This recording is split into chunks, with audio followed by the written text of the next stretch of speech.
On est parti, on va reprendre le début de l'halakha Tav Lamed Vav, et on va continuer, et on va expliquer. On avait commencé la semaine dernière, mais on ne l'a pas du tout expliqué.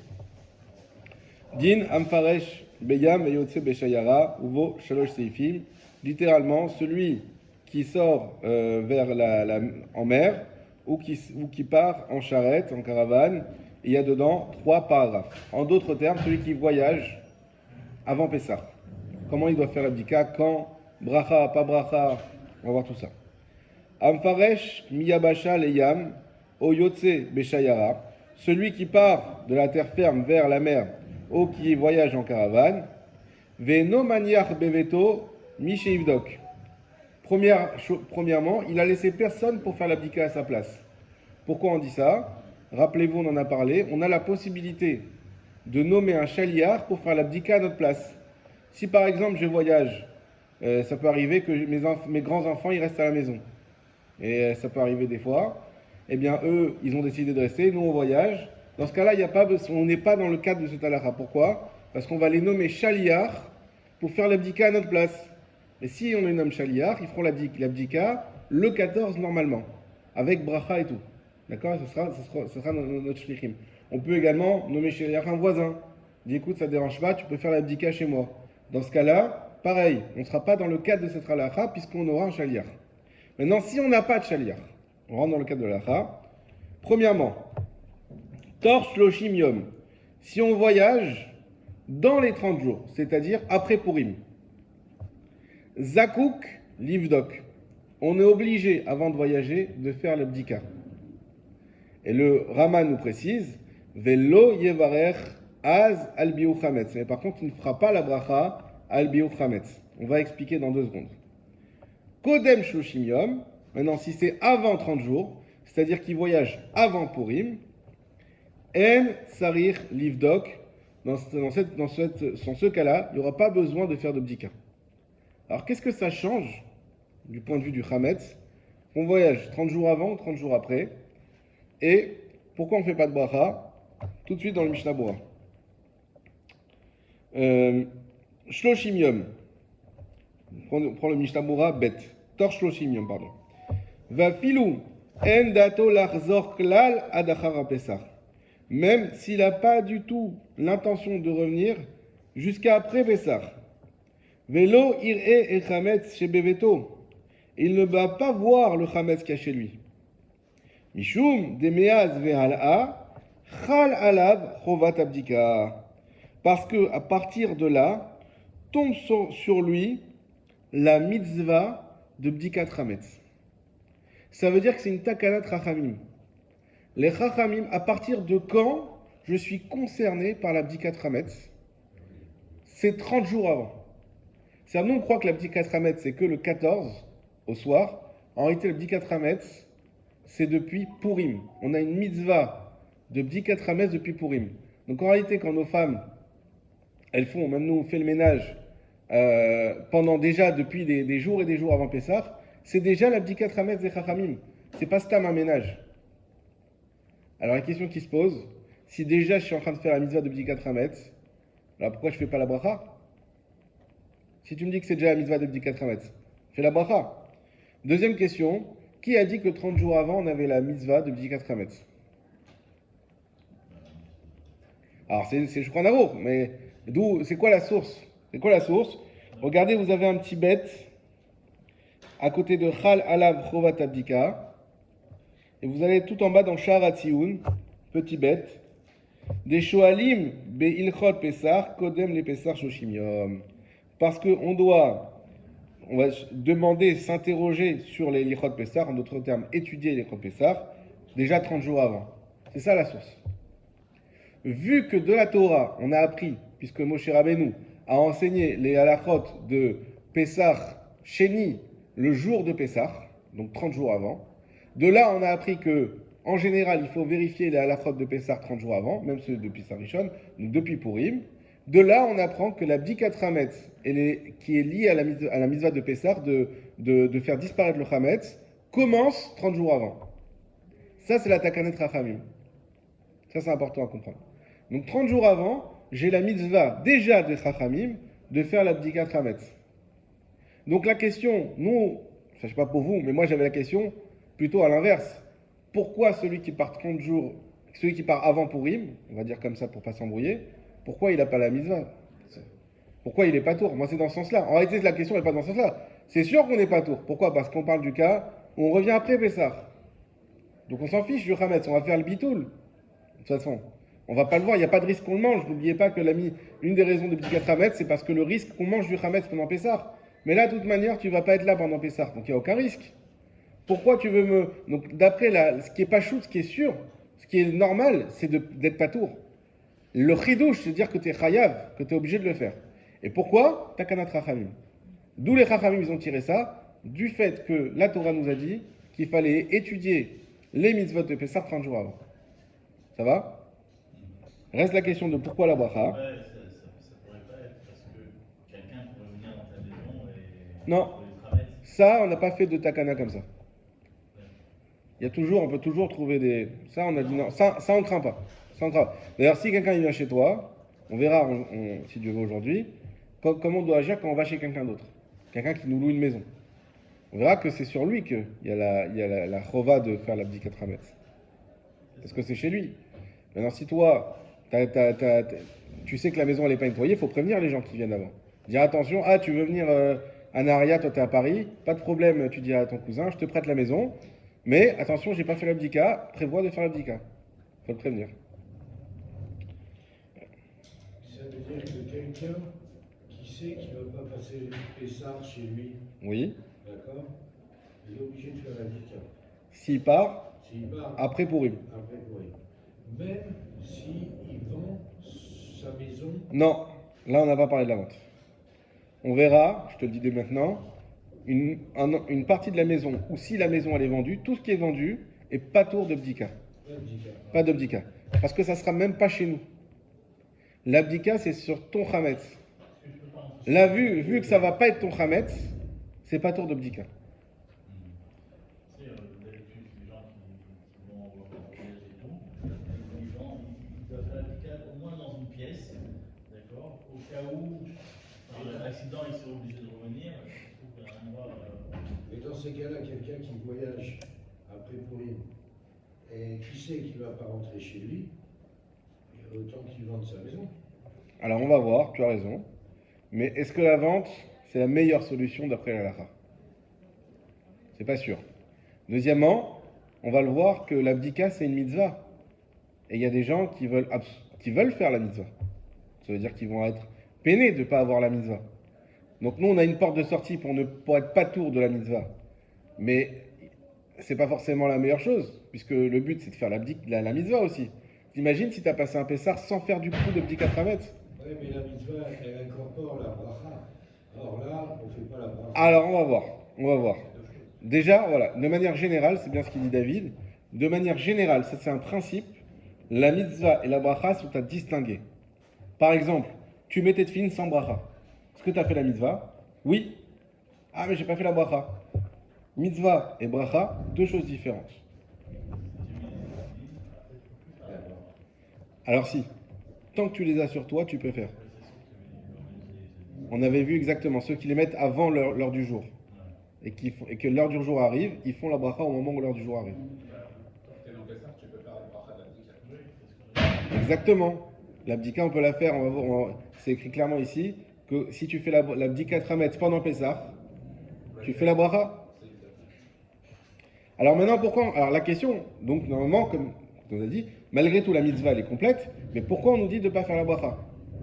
Vous avez remarqué que le Rama, il n'a pas dit de ne pas faire la bracha. Il a dit on ne fait pas la bracha al biu chametz. Pourquoi il a précisé? Vous allez voir dans le Mishnah Bura Dalet. Oui, il n'y a pas d'autre bracha. Alors juste, excusez-moi, d'abord le guillemets, je voulais vous le faire aussi. On a dit Zakouk Livdok, il faut faire la bdika. Balaïla chez l'ifne yetziato leoraner. Donc quand est-ce qu'on fait la bdika? La veille de notre départ. Ça c'est important. Parce qu'on a dit tu pars un mois avant. Donc tu as un mois avant, c'est pas quand tu veux. La veille du départ, si tu pars un jeudi, mercredi soir, il faut faire la bdika Hametz. Donc déjà c'est le soir, c'est pas le jour. Leoraner avec la bougie. Vegam tzarich az levatel chametz shelo ra'a kemo be'el arba asar. Il faudra aussi faire le bitoul. Bitoul également. Vim shachar livdok balayla, livdok bayom.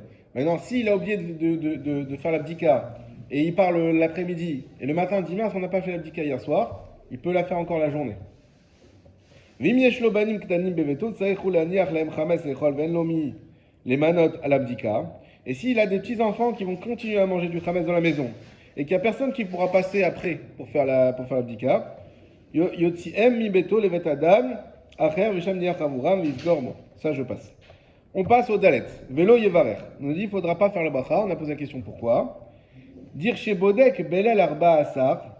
Parce que lorsqu'on fait la bdika le 14 au soir, tiknou levarer, les chachamim ont institué la bracha al bio chametz. Donc la bracha al bio chametz, ça veut dire qu'on est en train de brûler le chametz. Bio, ça veut dire détruire, mais à la base, c'est brûler. Alors, on a posé la question, mais pourquoi tu fais al bio alors que tu es juste en train de le chercher? Les fiches et machi ou motze bevit kato, parce que tout ce qu'il va trouver dans sa bdika, matnio kede levaro le machar, il va le mettre de côté pour le brûler le lendemain. Donc il y a une proximité temporelle entre ma bdika et mon biour. Et donc on a expliqué que c'est comme un grand biour. C'est-à-dire que le biour chametz, l'action de biour chametz, elle commence depuis la bdika. Donc on fait la bracha depuis le début, et jusqu'à la fin, la bracha, quelque part, elle a une portée jusqu'au moment où on va vraiment le brûler avec le feu. D'ailleurs, on ne refait pas à ce moment la bracha, parce que c'est la première qui a compté. Nimsad de abdika ou atralat abiour. Donc il se trouve que l'abdika, comme je viens de vous expliquer, c'est le commencement du biour. Ma chez enken, chez loya varomina olam. Ce qui n'est pas le cas lorsqu'on ne va pas faire le biour le lendemain. Vishtamesh bo kishar yamim, il va continuer à utiliser du chametz pendant plusieurs jours. Puisque lui, il est une semaine après Purim, mais il reste encore 3 semaines avant Pessah. Il n'a pas dit qu'il allait manger du chametz pendant 1 mois. Il n'a pas dit ça. Il a juste dit, bon, je pars de chez moi, il faut que je fasse l'abdika. Mais je ne vais pas brûler mon chametz. Pourquoi? Parce que je vais continuer à en manger. Le biour, c'est quand on arrête de manger du chametz. Mais là, on va continuer. Et donc, Elou, Shehu, Mefane, ou Mibaïdze. C'est simplement qu'il va le débarrasser de cette maison-là. Donc, je ne peux pas dire cette fois-ci, mon biour, il commence 3 semaines avant. Non, c'est trop long. C'est trop long. L'écart est trop grand entre le biour effectif et le commencement du biour, qui est l'abdika qui n'est plus un commencement du biour, qui est juste là, cette fois-ci, une takanat rachamim. Sur ça, il n'y a pas la bracha. C'est clair? Ok. Le Mishnah Berurah, on va le faire aussi. En tzarich livdok, on a dit qu'il ne faut pas faire des lo chal alav takanat rachamim. On l'a expliqué déjà, mais comme ça c'est encore plus clair, parce que n'est pas tombé sur lui la takanat rachamim, de quoi? De bdikat chametz. Veim yesh chametz yadoua. Alors maintenant, si lui, il sait... Alors, nous, c'est quoi la bdika chametz? C'est chercher du chametz. Il y a 2 types de bdika. Il y a j'enlève le chametz dans les placards, je sais qu'il y a des gâteaux. Et il y a je cherche le chametz sans savoir s'il y en a ou pas. N'est-ce pas? Et donc la question c'est, si je sais qu'il y a du chametz chez moi, et que je pars avant Purim, donc avant les 30 jours, et il y a un placard à gâteaux, c'est pas, ok, on m'a dit, chercher le chametz dans les coins, tout ça, t'es pas obligé. Parce qu'il n'y a pas ta Rachamim. Et que tu ne seras pas là pendant Pessah, donc on ne s'inquiète pas. Mais il y a un paquet de gâteaux dans le placard à gâteaux. Il y a 10 paquets de gâteaux, avec les pâtes et tout là-bas. Est-ce que ça, je suis obligé de faire quand même la dika ou pas? C'est une marloquette. Marloquette. Ils disent non. Chametz yadoua, là où tu sais qu'il y a du chametz, ça bien sûr qu'il faut l'enlever. Il y a Pessah qui va arriver. Tu ne vas pas passer Pessah. Ok, on fait le bitoul, mais tu sais qu'il y a du chametz. On a déjà expliqué, le bitoul, c'est un problème aussi de vraiment de ce qu'on pense. Est-ce que vraiment tu vas annuler alors que tu sais que là-bas il y a une bouteille de whisky, etc. Non. Alors c'est pour ça qu'il y en a qui disent, si tu sais qu'il y a du chametz, il faut quand même l'enlever. Mais il y en a qui disent non. Là, je crois Naor qu'il n'a pas fait de distinction, donc il n'y a pas de distinction à faire. Si tu as laissé du chametz, c'est pas grave. Tu es obligé de jeter. Encore une fois, quand on revient avec l'histoire du contrat, ça change tout en fait. Ça change tout. On ne parle pas du contrat ici. Aujourd'hui, c'est ce qui se passe. Parce que combien de personnes aujourd'hui partent en vacances, donc dans les 30 jours, tu quittes la maison avant, et tu sais très bien que tu es rempli de chametz de partout, mais tu dis je vends mon chametz. Ok, t'as Non, mais Tu vends la maison. Non, tu vends pas toute la maison. Mais c'est tout à fait valable, et comme tu as dit, c'est beaucoup moins bien que... Alors on a vu. Par exemple, C'est pas dans ta petite cas alors. j'ai ma maison en France, comment je fais? Ta maison en France, faut la vendre. Tu peux pas aller faire l'abdika. Je vends la maison. Tu vends la maison. Je Ça y est. vends le Hametz à l'intérieur de la maison, Alors- je vends la maison. Ça dépend du contrat. Ça, c'est, y a pas, ça, c'est pas une halakha, ça, c'est un contrat. N'oubliez pas que la vente, parce qu'on oublie, parce qu'on le fait pour défaut, pour nous. N'oublie pas que c'est un contrat. Donc, dans ta contrat, il y a des contrats où tu vends la maison. C'est compliqué parce que si je vends la maison, Oui. je vends. T'as pas le droit d'y aller. Non, mais je vends tout ce qu'il y a à l'intérieur, d'accord? Tu vends la vaisselle, Oui. On est d'accord? Si Oui. je vends la vaisselle, je suis obligé de refaire. tu vas la tremper. Je suis obligé de la tremper. Alors, sur ça aussi, bon, vous savez que c'est une marque loquette où il y a les Chabad qui disent qu'il faut pas tremper, malgré tout, et qui Davka, ils disent qu'il faut vendre la vaisselle. Donc, Sfaradim, on dit Davka, il faut exclure la vaisselle de la vente. Tout dépend du contrat de vente. On exclut dans le contrat de vente, en fait, oui, tu vends la maison, excepté la vaisselle mal lavée, non, excepté la vaisselle. On vend pas la vaisselle, tout simplement. On vend pas la vaisselle, mais sinon, non, dans la plupart des contrats, on vend pas la maison. Dans le contrat, On vend le Hametz qu'il y a dans la maison. Dans le contrat, je peux mettre, je vends tout le Hametz qu'il y a dans la maison. Tout à fait. C'est bon ça. C'est très bon. Mais il y a quand même un petit problème dedans. Pourquoi? C'est qu'il faut être sûr qu'il y ait du Hametz. Ah bah je suis sûr. Parce que sinon, la vente, elle repose sur rien. Donc, si tu fais Pourquoi ça, s'il n'y a pas de Hametz Une vente, si tu dis à quelqu'un, je te vends l'air que tu respires, et qu'il n'y a pas. ça vaut rien. j'ai pas de vaisselle, il n'y a plus d'objet. Pas du gazelle, c'est que ça vaut rien. Une vente, exactement, c'est une vente sans objet. S'il y a pas, tu vends quelque chose mais il n'y a rien, bah c'est pas une vente. Donc si tu sais qu'en France, tu as laissé un placard de gâteaux, ce que tu veux, là tu dis je vends le Hametz à la maison, aucun problème, faut au moins qu'il y ait un peu. C'est vachement important ce que tu dis parce que moi, dans mon esprit, si j'ai fait la petite 4 Hametz et tout, et puis j'ai un doute dans un tiroir ou dans un placard, j'ai un doute, je le vends. Mais s'il n'y a pas de Hametz, c'est vrai. Tu vends, ou alors tu vends. Parce que il y a- Si tu as un doute, excuse-moi d'aller juste pour ça, si tu as un doute, il y a le bitoul. Le bitoul, ça suffit pour ça. Il est là pour ça, le bitoul. Quand on dit Kalchamira, Deika, Birchuti, ça c'est déjà, si j'ai un doute dans le truc, hop, c'est de la poussière. Mais Michael, tu es obligé dans le contrat de vente de mentionner un endroit où tu peux dire je vends le Hametz qui est dans toute ma maison. Tu peux dire toute ma maison. Hein? Toute ma maison, c'est bon. On mentionne un endroit quand on reste à la maison et qu'on condamne un Je endroit. reste à la maison. Alors, si tu restes à la maison, tu peux pas dire. Oui. Parce que C'est sinon, quoi faut le payer. contrat de vente Alors, le problème quand on reste à la maison, c'est d'avoir du Hametz qui est accessible et que par erreur, tu peux y accéder. Oui. C'est pour ça qu'on dit non, on vend pas, on dit pas je rends la maison, tout le Hametz qui est dans la maison et je laisse tout Non, mais normal. Tu peux dire je vends tout le Hametz qu'il y a dans la maison. Tu peux si tu veux, mais dans les faits, il faudra réserver un endroit où Oui. tu mets le Hametz. Oui. Tu laisseras pas tout normal. On est d'accord. Voilà. Non, mais là, c'est une deuxième assurance. Si t'as plus de Hametz d'amour, Mais si tu as plus de Hametz il n'y a pas besoin de vente, tu fais le bitou, c'est pas de vente. non? Sur le Hametz. Puisque Que tu sais pas où il Mais est. je sais, j'ai déjà entendu, Ouais. il y a souvent cette tendance à se rassurer en disant au cas où je vends. Mais en fait, tu vends rien alors. Tu Ou vends, alors, exactement. Au pire, tu vends, mais ton contrat, au pire, il n'est pas valable, mais c'est pas grave. Et s'il y avait du Hametz, c'est au moins ton contrat, il serait valable. tu as raison. Ouais. Mais ça sert à rien. Ça veut dire, ok, on peut. Je peux pas discuter. C'est pas. Tout le monde nous dit il faut penser à faire le contrat de vente. Pas tout le monde. Pourtant, gens- Les Chabad. Non. Pourquoi? Les autres, ils te Non. disent, tu fais pas de contrat de vente. Ben non. Toi-même, tu as dit tout à l'heure, il y a le contrat de vente ici à côté, avec les gens Pour, qui sont là. pour ceux qui ont besoin. Mais ça veut dire les gens qui quittent leur maison Pas forcément ceux qui gardent du Hametz. ou qui gardent sur sa maison volontairement. Mais il y a plein de gens qui gardent du Hametz. Nous, on a dit que c'était mieux de ne pas le garder, le Hametz Gamour. D'accord? C'est mieux de ne pas le garder, de ne pas compter sur la vente. Mais quand imagine-toi, tu as une cave à whisky. Bah, tu vas pas. Tu as une cave à whisky avec des gros whisky qui coûtent 1000 $. Tu vas pas les vider aux toilettes. Alors quand c'est une bouteille à 30 €, bah, tu peux faire le bio Hametz avec. Mais sinon, bah, tu peux pas. Donc, pour une bouteille de whisky, tu conseillerais plutôt de s'en débarrasser et de ne pas faire de vente. Ça, tu fais. Ou alors de faire une vente juste pour se rassurer super bon. Mais on peut pas faire de vente. Le mieux, tu fais bio Hametz avec, ça prend très bien. C'est Ça- vrai. voilà, tu fais bio Hametz. Tu le fais flamber. Ah ouais. Tu fais du- Non, Et donc tu t'en débarrasses. tu t'en débarrasses. Ça, c'est le mieux. Quand t'es pas un collectionneur, mais quelqu'un qui a des bouteilles de whisky qui coûtent très cher, et c'est pour ça qu'on a inventé le contrat de vente.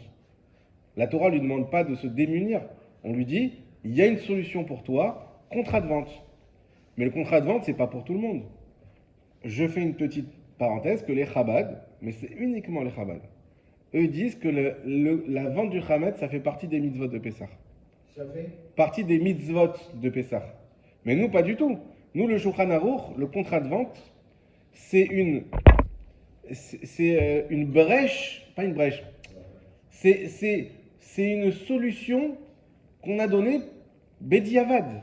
Mais au départ, la vente de Chametz au départ, Oui. ça ne concernait que les commerçants. Exact, mais c'est ce qu'il dit sur un Aruch.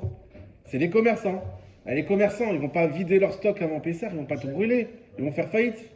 Donc on leur dit, il y a une solution, il y a la vente. Mais effectivement, si tu ne gardes pas de Chametz, de vrai Chametz, par exemple, tu mets un carton où tu mets les paquets ouverts d'épices, les paquets ouverts d'huile, que tu ne veux pas garder pour Pessah parce qu'ils sont déjà ouverts et tu as épuisé, c'est gras, etc. Mais il n'y a pas de Chametz. Tu prends le carton, tu mets de côté à ta cave, tu vends rien. C'est pas du Chametz, mais tu n'as pas besoin de vendre. Le riz, ceux qui ne mangent pas, c'est pas du Chametz. Même un paquet de farine. La vaisselle qui n'est pas de Pessah, la farine. La farine, il y en a qui disent aujourd'hui, je n'ai pas été voir, il faudrait que chaque année je me dis, il faut que je vois. Apparemment, il la lave la farine. La farine que tu as, je ne sais pas comment c'est possible de la laver et qu'elle reste sèche comme ça, mais la farine, elle est lavée. Et donc, si elle est lavée, la farine d'aujourd'hui, elle est Chametz. Hein? Donc, elle est déjà Chametz. Donc, oui, c'est du Chametz. Bon, je sais pas. J'ai entendu ça. Je sais pas si c'est vrai ou pas vrai. Bon, de toute façon, la farine, c'est tellement délicat. Mais évidemment que la farine, c'est pas du Chametz. C'est bien avec ça qu'on fait le matzot. Un kilo de farine, c'est rien. Un kilo de farine, tu t'en fiches. Voilà, bien sûr. Mais effectivement, le mieux, c'est de se débarrasser de tout avant Pessah. Chaque année, il y en a qui font dans les synagogues, le 10 jours, enfin, pas le Shabbat même avant Pessah, mais celui d'avant. Allez hop, tout le monde ramène ce qu'il a. On fait une grande séouda. Et ça fait plaisir en même temps à tout le monde. Et c'est fini. On débarrasse de tout. Et ce qui reste, on garde un peu juste pour Biochametz, c'est tout. Pour Abdika Chametz et Biochametz. En tout cas, on revient à nos moutons, puisque là, on n'est pas dans la vente. Il y a un autre chapitre sur la vente qu'on fera peut-être jamais. Alors, on a bien fait d'en parler. Voilà. Mais voilà. Mais sinon, voilà, pas besoin de faire. En tout cas, ce qui est ici ce qu'on est en train de dire, c'est la mitzvah de Bdika Chametz. Elle tombe sur nous que lorsqu'on est parti après Purim. Avant Purim, on n'a pas la mitzvah, en tout cas pas chez nous. Mais si par exemple on voyage, on aura la mitzvah là où on va. Ça, on peut avoir la mitzvah. Tout dépend, est-ce qu'on va chez quelqu'un qui certifie avoir déjà fait l'abdika? Dans ce cas-là, on n'a plus de mitzvah. Sinon, oui, on a encore la mitzvah. On continue. Donc ça, c'était première situation. Urshemagi à Pessah, Yevatelenu. Et le Rama nous précise que lorsqu'arrive Pessah, on fera le bitoul, le dernier bitoul. D'accord? Il y a deux bitouls. Il y a celui qu'on a fait avant, quand on a fait l'abdika. Je m'as bien entre parenthèses. Il y a le premier bitoul. Celui qui est parti, il part aujourd'hui. Ok? 2 Nissan, il part. Il sait qu'il va revenir avant Pessah ou pendant Pessah. Dans ce cas-là, il fait ce soir l'abdika, s'il part demain, on va dire. Il fait ce soir l'abdika, le premier bitoul, et le deuxième bitoul, s'il ne revient pas avant Pessah, il revient après Pessah. Et le deuxième bitoul, il le fera là où il sera, à Eilat. Par exemple, il est à Eilat, il fait bitoul, ça annule le Hamas du monde entier. Je me rappelle quand les gens qui partaient en voyage organisé, ils prenaient leur Hametz avec eux et ils le brûlaient sur place. Est-ce que c'est... Ça aussi pour faire, parce qu'il n'y a pas sur place, il n'y a pas de Hametz en général. Surtout quand tu pars en Espagne et tout ça, c'est pas cachère, tu vas pas acheter du truc pas cachère pour faire un bion. Ve'im dato l'arzor kodem mabessar. Le premier cas qu'on a fait, c'est s'il vient, il rentre chez lui après Pessah. Maintenant, s'il a l'intention lui de revenir chez lui avant Pessah. Ouais, il fait bitoul avant Pessah. Alors, le problème c'est quoi? Ce qu'on craint ici, c'est qu'il revienne trop juste avant Pessah. Juste avant la fête. Il y a jusqu'à Ben Hashmashot. Exactement. Mais s'il arrive après, il a le droit d'arriver après. Pas sourd. Donc c'est Yom Tov. Non, bah non. Parce que l'abdika Hametz, c'est jusqu'à la 6e heure. Et le Yom Tov, c'est à la Shkia. Entre les deux, il y a toute l'après-midi. D'accord. Donc si tu arrives l'après-midi, comment tu fais? Ouais. Si c'est jusqu'à Ben Hashmashot, Ah non, Menach Machot, c'est Yom Tov. Nachon. Tsarich livdok ve'acharkach yetze. Donc si tu sais que tu vas revenir avant Pessah, il faut faire l'abdika et ensuite tu sors. Ça veut dire quoi il faut faire l'abdika? Qu'est-ce qu'on est en train de préciser ici? Même si tu pars avant Purim. 30 jours. C'est-à-dire tout ce qu'on a dit que quand tu pars avant Purim, tu n'as pas la takanat rachamim, c'est quand tu comptes revenir après Pessah. Mais si tu comptes revenir avant Pessah, et le Mishnah Berurah va nous dire, et à plus forte raison pendant Pessah, à plus forte raison, puisque tu vas avoir le Hametz devant toi pendant Pessah. Mais depuis quand alors? De quoi? Bah, si tu sais que tu vas revenir avant Oui. Pessah, mais tu quittes avant pour une. Oui. Et à partir de quand Avant de partir. Ouais, mais depuis combien de temps? Depuis combien de temps? Alors d'accord, est-ce qu'il y a une limite? Bah, On va voir dans le Mishnah Berurah. À partir d'un 10 ans, tu ne peux plus rien.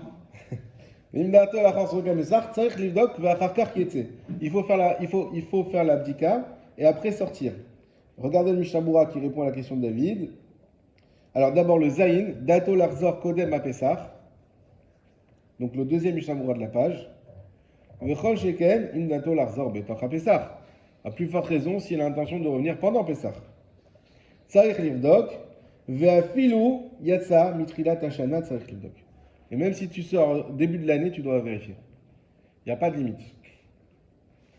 Tu sais que tu pars et que tu dois revenir avant Pessah ou pendant Pessah, même tu es à Rosh Hashanah, il faut faire l'abdika. C'est-à-dire, si Tu quittes ta maison pour 6 mois. Imaginons un cas simple. Quelqu'un qui passe les fêtes toujours en Israël. Tu sais, tu dois revenir dans un temps proche de Pessah. Oui. C'est ça dont tu parles. Oui. Tu pars en week-end. Non. Non. Tu sais que tu dois revenir dans un temps proche de Pessah. Exactement. D'accord. Exactement. Si tu veux revenir avant Pessah, Si tu, ou avant ou pendant. Je vais donner un cas concret pour qu'on comprenne. tu fais l'abdika. Il y a un Français. Il a sa maison en Israël. Il passe les 3 fêtes en Israël chaque année. Ok? Arrive Sukkot. Il va partir, il va retourner en France. Moi, par exemple, Voilà. Mais toi, tu es israélien, tu n'es pas français. Aussi, en tout cas. Ok? Maintenant, ce qu'il va faire, c'est qu'il compte revenir à Pessah, mais après le Seder. après le Seder. Après Seder. D'accord. Ok? Donc, il sait qu'il va revenir, il a déjà ses billets d'avion. C'est sûr. Après Seder. Et bien, lorsqu'il part le lendemain de Sukkot, après Yom Tov de Sukkot, lorsqu'il prend l'avion, avant de prendre l'avion, il doit faire l'abdika. Parce que là, tu as dit qu'il rentre pendant Pessah. Oui. S'il rentre dans un temps proche. J'ai voulu faire simple. Mais non, si il sait qu'il va arriver à Pessah, mais il ne sait pas quand. Un peu avant, après Yom Tov. S'il sait qu'il arrive une semaine avant Pessah, on ne parle pas de ça. Ah, ok. Il n'y a pas de problème. Il n'y a pas besoin d'abdika. Une semaine avant Pessah, Pas besoin. Même 48 heures, pas besoin. Le problème, c'est quand il a un doute. Regardez dans le Mishnah Berurah dans les mots. C'est Mishnah Berurah qui dit. Des Chayshinan, le texte, je voulais pas le faire, mais on va le faire. Des Chayshinan Shema, Darka Dimfaresh, Layam. Alors n'oubliez pas le titre du Shulchan Aruch. Nous, on a transformé par quand il voyage. Mais on a parlé de quelqu'un qui voyage en mer ou qui voyage en caravane. Ça veut dire c'est un long voyage. Qu'est-ce qu'il nous dit le Mishnah Berurah? Davka Dimfaresh, Layam, Oyotse Bashayara. On parle uniquement de celui qui va sortir pour aller vers la mer ou en caravane, les derech rechoka, vers un endroit très lointain. Va filou darto larzor zmanrav kodem Pessah. Et même si lui, il avait l'intention de revenir longtemps avant Pessah, chayshinan shema ishtae. On craint que de peur qu'il soit retardé, qu'il soit retenu. Aval yotse derech kerova. Mais par contre, quelqu'un qui sort à côté, a filou betor shoshim yom lo chayshinan. Même dans les 30 jours, on ne craint pas. Mikol makom, akol les filles et inyan. Et de toute manière, tout dépend du sujet. De les familles, afilou beder kerova, parce que des fois, même un endroit proche, im magbil zman biato, betzimsou karam zman abdika, s'il a fixé son retour juste avant le moment de l'abdika, chachinan shema ishtem et tzarchidog mikodem. On craint que ça va être plus long que prévu et qu'il n'aura pas le temps de faire l'abdika. Yesh miklim basé, il y a des miklim sur ça. Je voulais pas le faire parce qu'il est un peu mes boulba avec le Mishnah Berurah, mais en gros, ce qu'on va retenir, c'est akol les filles inyan. Ça veut dire qu'il n'y a pas de règle. C'est la logique. Des fois, il y a des règles, là, c'est la logique. On va dire, non, c'est logique. Toi, tu comptes revenir quand? Tu sais pas trop, peut-être tu vas venir après Pessah, tu sais pas si tu vas faire le Seder en France avec ta famille et qu'ensuite tu vas venir juste pour les vacances ou pas. Alors tu pars à Sukkot, tu fais avant Sukkot. Tu sais, certain, tu as tes billets d'avion, tu dois arriver une semaine avant. Même si tu pars en Thaïlande, c'est loin. Mais tu sais, l'avion, c'est un truc sûr. Il n'y a pas de problème. Tu pars tu fais un voyage en forêt, tu sais pas trop ce qui va se passer. Même si tu comptes revenir longtemps avant, malgré tout, tu prends tes précautions. Si tu vas à Gaza, tu fais. Voilà. Ça, tu fais. L'année dernière, t'étais pas sûr de revenir avec les avions. Exactement. C'est un très bon exemple. C'est un très bon. Avec le Covid aussi. Moi, j'avais des vrais doutes, quoi. Là, il faut prendre des dispositions. Quand tu sais d'avance, La manière, tu prends une assurance, tu fais de la médical. voilà. Donc ça, c'est bon. וזה נבדוק אחר כך יצא. Des Chashinan, Yarzor leur fait ça, Mashot. Alors, ouais, on continue. Des Chashinan, parce qu'on craint. Shema Yarzor Ref Pessah, Ben Hashmashot. Peut-être qu'il va arriver à la veille de Pessah, à Ben Hashmashot. Velo Yelobnaï Levaer. Il n'aura pas le temps de brûler le Chametz. Vechen Aose Beto Otsa. Troisième cas. Celui qui fait de sa maison un entrepôt. D'accord? C'est-à-dire que ta maison devient un endroit de stockage.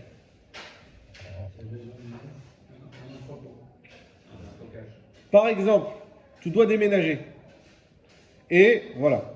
Et tu prends une pièce et tu mets tous les cartons là-bas. En attendant. Ok?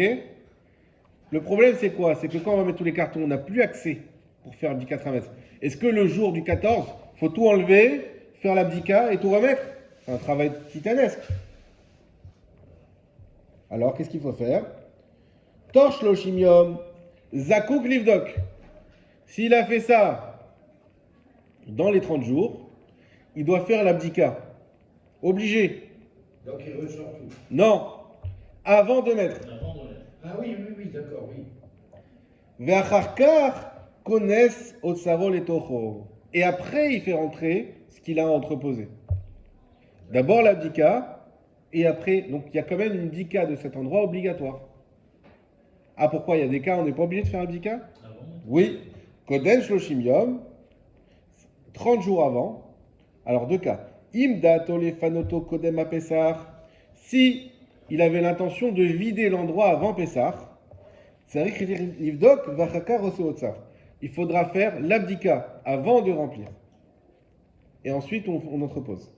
Vimem dato lefanoto kodem Pessah. Mais si par contre, il n'a pas l'intention de vider avant Pessah, eno sarir livdok, il n'y aura pas besoin de faire l'abdika. Parce qu'il le ferme en fait. Pas forcément, parce qu'on n'a pas accès au Hametz. N'oubliez pas encore une fois, l'abdika, c'est dans quel but? C'est de peur que tu aies accès à du Hametz et que tu le manges par erreur. Ah, vous allez me dire, oui, mais c'est aussi pour ne pas le posséder. Ça, il y a le bitoul.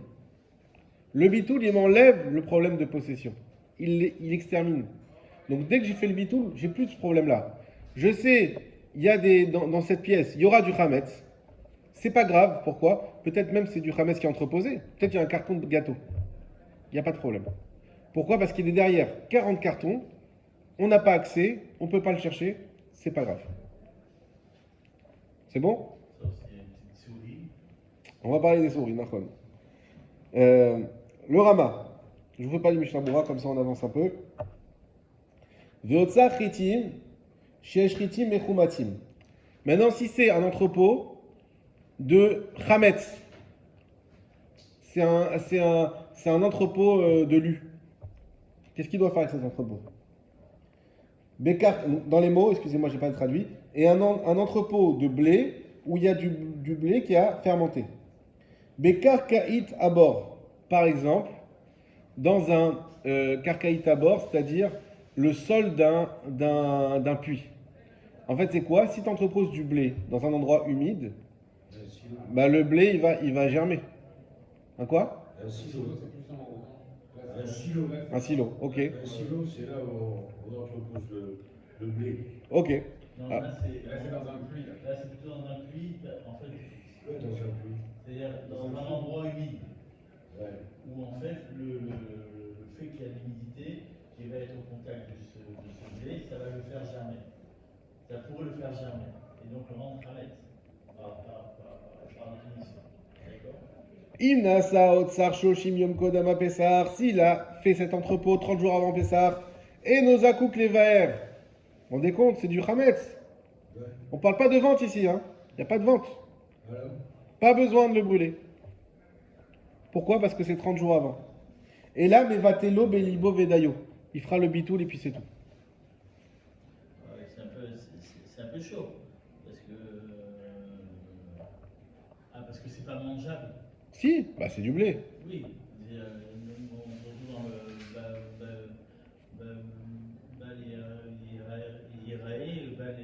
non? Pourquoi? J'ai fait bitoul. Il n'y a plus de balimassé.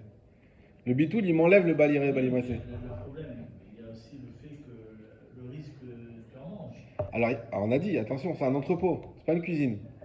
Comme c'est un entrepôt, c'est un endroit où on ne rentre pas. C'est pas un endroit où on va se servir. Mais attention, qu'est-ce qu'on avait dit sur le bitoul, le danger? C'est que je fais un bitoul mais que j'y crois pas vraiment. Oui, ça, je fais le bitoul et après je réactive le fait que voilà. c'est ma possession. Alors qu'est-ce qui... Pas une chose, dans un local où tu entreposes du blé, par Oui. exemple, comment tu peux faire la picate? Là, ce qu'on est en train de dire, c'est que si tu as entreposé 30 jours avant Pessah, même s'il y a du blé, pas besoin de faire la bdikat hametz. Le bitoul suffit. Juste les mots. Mais attention, juge fini, c'est important. Ou miou, cependant, l'achar Pessah, après Pessah, que chez mes fanés à Otsar, lorsqu'il va libérer, il va enlever tout ce qu'il y a dans cet entrepôt, Assour lehanot meotan chitin. On n'aura pas le droit de profiter de ce blé. On ne parle pas d'un stockage de gâteaux qu'on va utiliser après Pessah. Là, on n'aura pas le choix de passer par la vente. Parce que le bitoul, il ne peut pas marcher si tu penses récupérer après. C'est antinomique. Tu peux pas dire Keafra DRA, mais attends, mais avec ça, ça va être mon stock pour après Pessah. C'est pas possible. Le bitoul, il est nul et non avenu. Donc, quand est-ce que le bitoul, il marche? Quand tu sais que, ah oui, c'est vrai, au fond, il y a un carton de blé. C'est pas grave, je jetterai après Pessah. Je fais mon bitoul. Keafra DRA. Pas besoin de vendre. Il y a un carton de gâteau. Mais dans ma tête, je suis décidé à le jeter. Et après Pessah arrive, j'ai pas le droit d'utiliser. Il faut le brûler, il faut le jeter. N'importe comment, le bitoul, il marche que si c'est le chametz, si c'est ta possession.